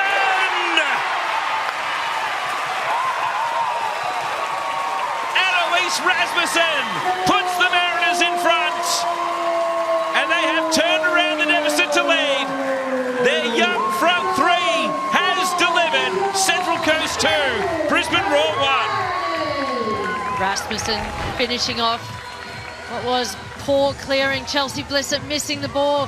Tamiki Yallop and Blissett getting themselves all tangled up. Gomez winning it. Peter Trimis, that's a lovely ball across goal. Hayashi hoping that Rasmussen was offside. Could have been a hint of it. Just hits it up off the crossbar into the roof of the net to give the Mariners a 2-1 lead. What an exciting prospect. Annalise Rasmussen, 19 years old. It's her 6th of the season, even though Izzy Gomez drew level with her as the Mariners' top scorer for the campaign in the first half. She's put her nose back out in front. Career goal number 9, and that's before turning 20-ish. And at her height and with her potential, what a future. There's no pressure on her to do too much too quickly either. It feels like we're just watching a player take some very exciting steps. Yeah, I've been impressed with her tonight, Teo. I like the fact that when she wasn't involved in the game as that central striking target player, she actually came back and wanted to inject herself into it. She wanted to get touches of the ball. She dropped deep. She got herself facing forward as well. And that was a great finish to, again, what would be a disappointing move from the Raw. Well, it was a reverse commentator's curse, because I said with 20 minutes to go, is it next goal wins? And there was a goal straight away. So Brisbane, they've got 18 minutes plus stoppage. It's a heap of time. They still haven't turned to the bench.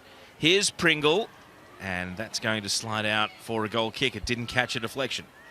These are the times where you're so frustrated. We've seen the statistics for the Brisbane Roar. We've seen the amount of times they've been in the opposition final third, they've been in the box, and they haven't been able to convert those opportunities into shots on target or into goals. And then you have a bit of a mix-up at the back.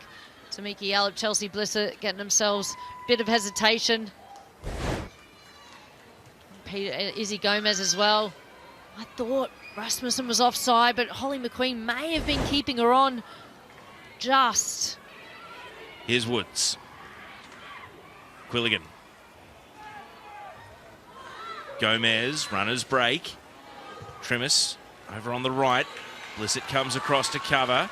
Peter Trimis, one assist only a moment ago, puts the head down, takes on Blissett, and too close to the keeper. Momentum has changed. Peter Trimis has had a good game on that right-hand side as well. Just trying to get that ball into the near post. Rasmussen not quite getting in front of the goalkeeper. Ball through the left. Pringle. First time cross. Popadinova. And it, well, broke kindly. Ray was nudged legally out of the way, but Langman is first to respond.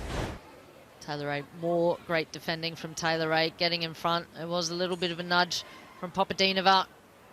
Referee decided not to call it. Langman got the ball safely in her arms.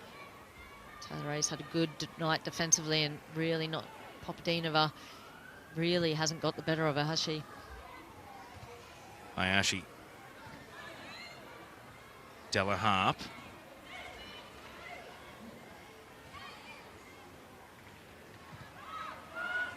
Awkward pass, a back pass, which Hayashi is doing everything to control. Work on the yoga mat there, perhaps coming to the fore to be able to trap it and clear it away.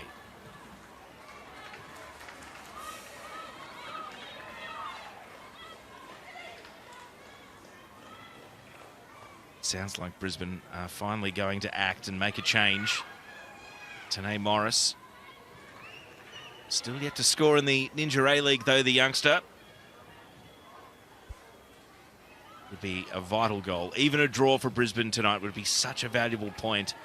They have Western Sydney Wanderers at home in their next game after the international break. And Evie Popadinova's long search for a second goal of the campaign continues.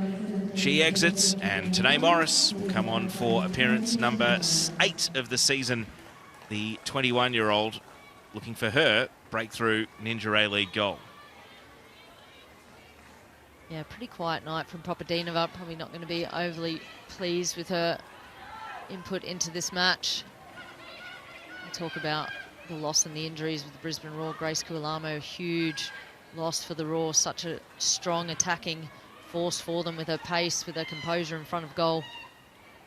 Of course, it's always worth bearing and remembering all the little minor injuries for Grace Kualamo. It is her first season back from an ACL, so she's got time on her side as far as the big picture, but when you need 3 points at the weekend, sometimes your judgment can certainly be challenged on whether you want to take risks or think about the young player into the future.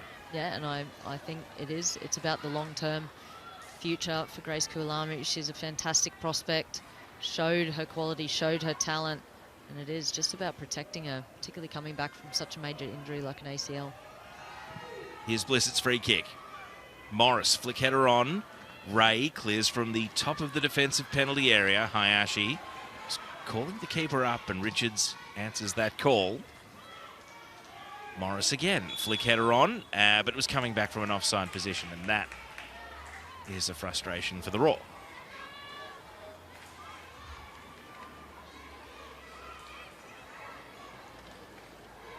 Nash looking up at a Raw team that are still pressing the ball, trying to find a turnover high up the pitch. Hughes' pass.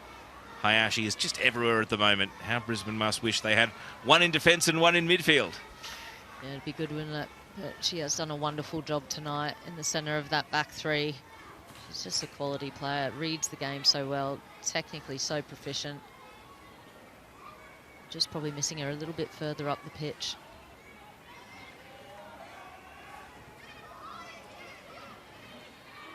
McQueen, Delaharp.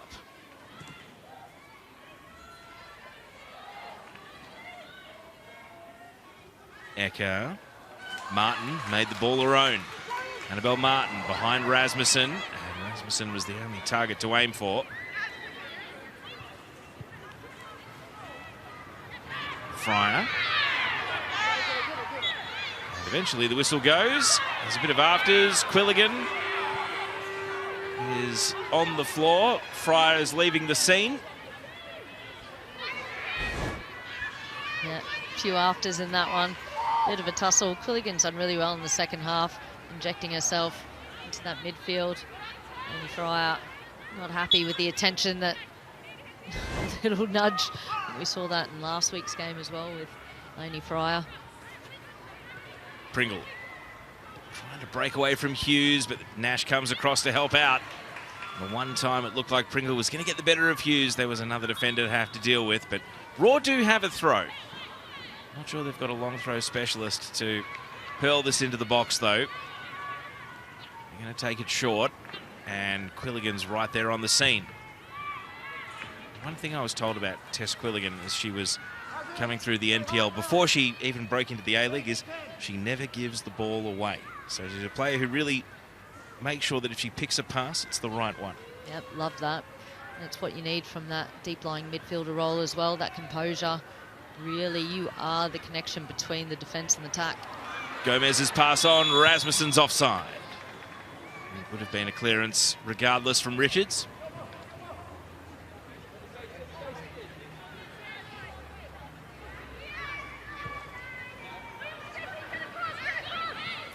As things stand, Western United, they'll be at their hotel in Newcastle, or making their way to Sydney Airport perhaps, watching on, hoping that the Mariners, even though they would be closing to within 1 point of Western United, it would guarantee Western United finals if this scoreline holds. They would be mathematically locked in and be participating in finals in all 3 of their Ninja A-League seasons. It's one of the underlying subplots that has nothing to do with the 2 teams out there at the moment. Here is Quilligan. Trimis. Mariners have got numbers forward here. Can they find a third? Trimis, the burst of acceleration and a corner kick. That's well played from Peter Trimis. She didn't rush into getting the cross in. Raw had plenty of players in there and said she wanted to drive to the byline, really challenge Chelsea Blissett to stay close to her. Nice and positive there. It's good defending by Chelsea Blissett in the end. And the home fans find their voice. They know that the Mariners, if they hold on to this win, would either be 1 point away, so just a draw, or Brisbane dropping any more points away from locking in finals for themselves. That is how valuable a win is compared to a draw tonight for the home side. And how they would love a 2-goal buffer. Taylor Ray hits the corner to the hot spot, and Richards is solid with a good 1-catch claim. What's happening for the Raw on the counter? Morris ran under the ball, cleared by Quilligan. Gomez, Martin's in. Fuller waits and engages Fryer, now goes back to Hughes. Broken play, players out of position.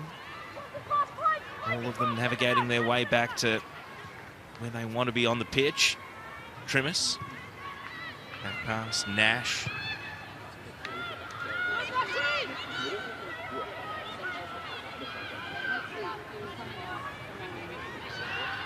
Step around from Blissett, a nice one. Can she capitalise with the next pass forward? It's going to tumble on Ecker. Morris, flag stays down. Today Morris, straight at the goalkeeper. Langman comes up with the save. And that was Morris's chance to score a vital goal. Mariners were questioning for the offside.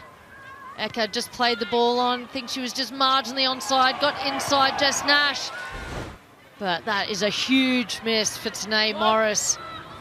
Raw might be on again here, though. Pringle cuts it back. Morris got a touch. Only presented the ball to Ray.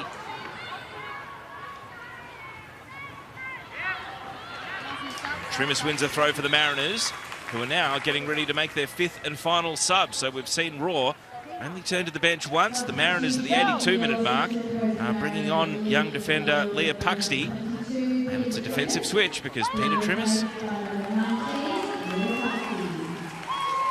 it looks like her number's up. Yep, she's making her way off around the outer side of the pitch. And Puxty comes on from next to the 4th official. So another homegrown Coastie comes on for her 13th appearance of the campaign. But she has been sparingly used in recent times. Last weekend, her sub-appearance was the first time we'd seen her since the 1st of February. So at the business end of the season, she's coming into the team at the right time. Yep, just precautionary from Emily Husband. 2-1 up. Last 8 minutes of the game. This isn't the time to take risks. It's the time to consolidate, to stay nice and compact. Try and close up those gaps in wide spaces. Keep the Raw playing in front.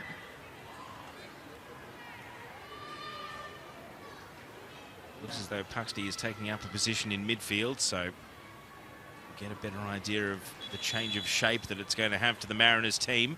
Here's Fuller on the end of a long throw, outpointed by Hayashi. Oh, players watch and let it bounce. Eventually, Yallop clears away. Flick header on by Ecker. Hughes. Nash. Underhit pass. Morris can't capitalise. Series of deflections. Nash's initial clearance went into Taylor Ray, who's down. Mariners might be wise to just boot it to the sideline here. Martin, flick header on. Looks as though Ray's back up and running, and play is going to continue.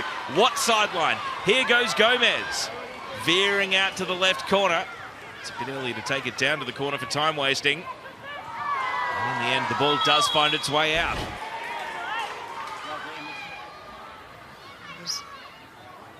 Ball straight into Taylor Ray. Hit her right. In the chest there, winded her a little bit. Some questionable moments defending at the back for Mariners. This isn't the time. You just want to get the ball clear. Take no chances, take no risks.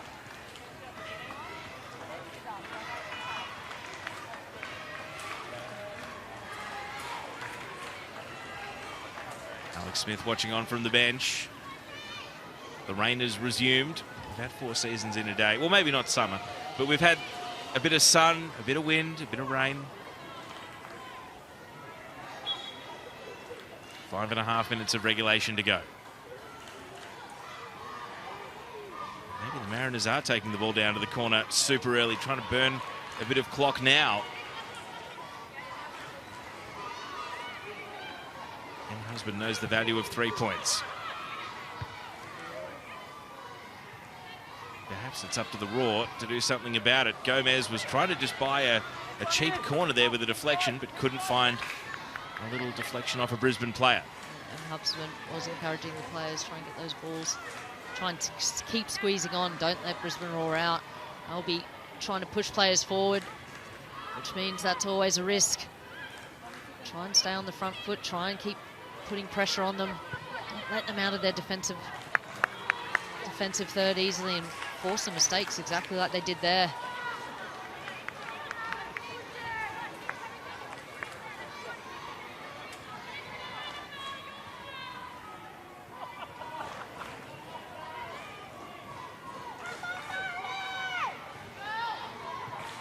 Fuller. Delaharp. Martin. Although Martin may be a perfect player for just the physicality and the byplay of keeping the ball down in the corner. Come on, girls, keep going. Alex Smith can only offer encouragement at this point. Martin. Gomez. Body check by McQueen. No foul forthcoming. Woods clears. Martin. All of a sudden, does time wasting turn into an attack? Quilligan, Martin. Gomez. No, back to the corner.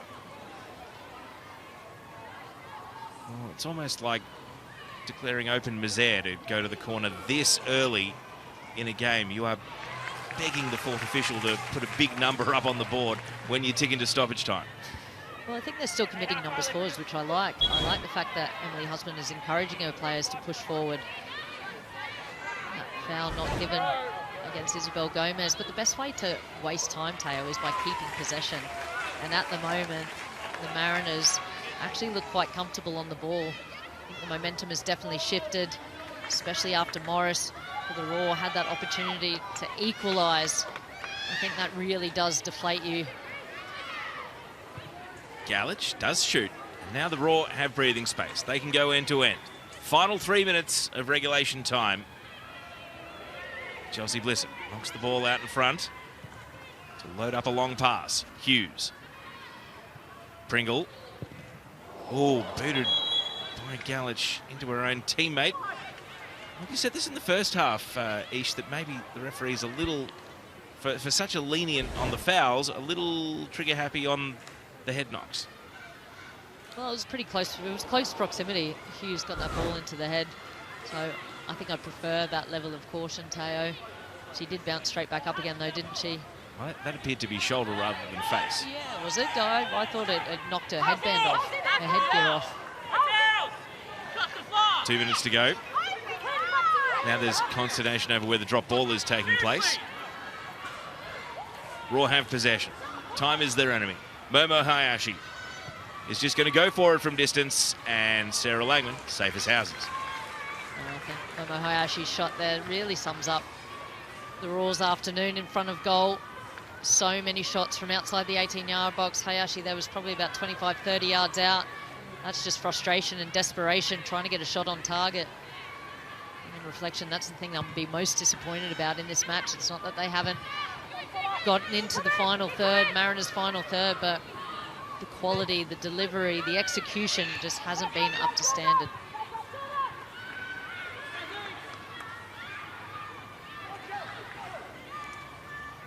Listen.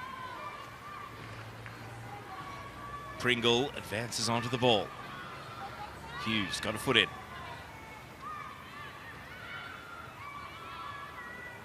Yalov. Hayashi. Directing traffic, Momo Hayashi, but the pass is not able to match. Gomez trying to hurdle through, cleared by Yalov. Onto the head of Nash. And indiscriminate grab of the shirt from Quilligan. Advantage is given. Ecker slides it through the right. Delaharpe can't get to the ball first. It's extraordinary that Deborah and Delaharpe has been one of the main attacking weapons for Brisbane in this half. 3 different off-target shots. And again, that's where the ball was steered. It was a lovely ball in by Ecker, but equally well read by Sarah Langman. I think Langman may have just caught a stray boot on the shin there from Delaharpe. Yeah, the angle of the pass was good, just a little bit too far in front of Delaharpe, but credit to Sarah Langman. It's late on in the game, 2-1 up, nice and positive, comes off her line, closes the ball down. So 4 additional minutes for Brisbane Roar to chase. Central Coast have got Wellington, Perth and Sydney FC, all hoping they can hold on here. Canberra United, perhaps the one team that would love an equaliser. Can Woods inspire it? Can't find a way through. Ray, Gomez, Hayashi. Hurdles away from Fuller. Now through the right channel, but the pass has got enough on it to roll out for a goal kick. Sarah Langman did well there, just to let that ball go out. She was under a bit of pressure from Tanae Morris. Momo Hayashi just trying to make something happen. It's a bit too much on that straight pass. Mariners won't be in any rush to get this ball back into play. 1 of 4 additional minutes ticked by.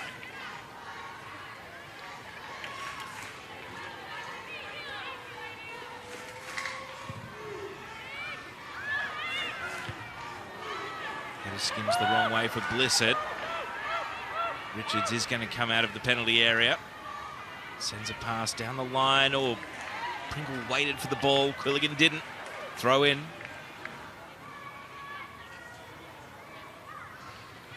Fryer. Pringle. Morris chasing. Ray has been an obstacle that the Mariners have been able to rely on. Brisbane just haven't been able to get past her. Not since the 21-second mark of the game. Pringle. Reloads and goes again.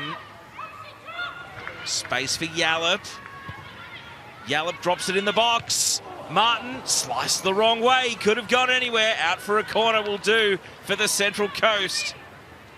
Much better ball into the box. Tamiki Yallop had a little look up. There was plenty of bodies in there. Just trying to hit that towards the middle of the goal. Martin sliced it off the shin out for a corner. Corner comes in. Langman knocks it down with one hand, and Quilligan is first to react and kicks it to the safety of the touchline. Nice strong punch out from Sarah Langman under lots of pressure, lots of numbers in the 6-yard box for that corner. Raw into the penalty area again.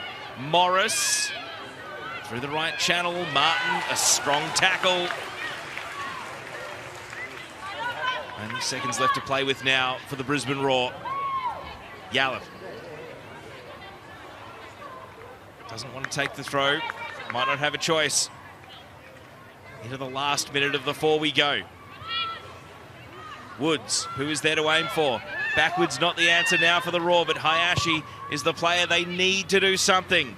Across the penalty area it bounces. Pringle and Quilligan, cool as you like, to the safety of the line once again. 40 seconds now for the Roar. Pringle crosses and hopes and puts it on the roof of the net. And if the Mariners take all the time they can be afforded, that might take us to the end of 4 additional minutes. Sarah Langman will be taking as much time as she can to get this ball back into play. It's that final product from the Brisbane Roar hasn't been good enough tonight. Well, it was 2-1 to Brisbane at Perry Park.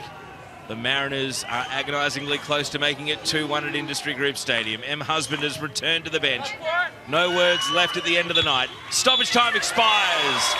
and the Central Coast Mariners are within touching distance of a return to the Ninja A-League finals. They do the favour of locking Western United into the top 6. And Canberra United hold on to 6th spot at the end of the weekend as Brisbane are on the outside looking in with only 2 games to go. Laney Fryer scored in the very first minute. The Mariners were able to turn it around with a comeback. Izzy Gomez's equaliser, and then Annalise Rasmussen scored the winner.